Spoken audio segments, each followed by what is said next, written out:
ಸ್ವಲ್ಪ ಚೇರ್ ಕೊಡೋ.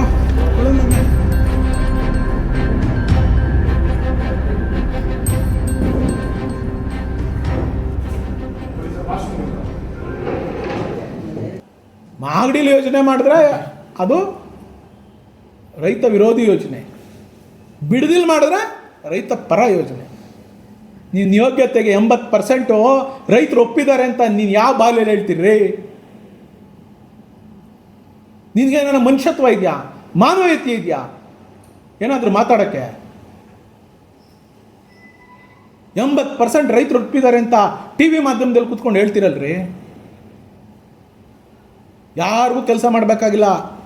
ನಮ್ಮ ಕಾನ್ಷಿಯಸ್, ನಮ್ಮ ಆತ್ಮಸಾಕ್ಷಿ ಕೆಲಸ ಮಾಡಬೇಕಾಗ್ತದೆ ಕೆಲವು ಸಂದರ್ಭದಲ್ಲಿ. ನಿನ್ನ ಆತ್ಮಶಕ್ತಿ ಒಪ್ತೈತಾ?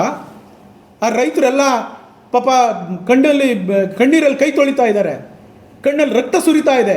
ನಿನ್ನ ಶಾಪ ತಟ್ಟಲ್ವಾ? 80% ರೈತರು ಒಪ್ಪಿಟ್ಟಿದ್ದಾರೆ ಅಂತ ಹೇಳ್ಬಿಟ್ಟು ಸುಳ್ಳು ಹೇಳ್ತೀಯಲ್ಲ ನೀನು. ಸಾಬೀತು ಮಾಡು ನೋಡೋಣ. ನಾನು ಇವತ್ತೇ ನಿವೃತ್ತಿ ಆಗೋತೀನಿ ರಾಜಕೀಯದಿಂದ. ನೀನು 80% ರೈತರು ಒಪ್ಪಿದ್ದಾರೆ ಅಲ್ಲಿ ಆ ಕ್ಷೇತ್ರದಲ್ಲಿ, ಆ ವ್ಯಾಪ್ತಿನಲ್ಲಿ ಅಂತ.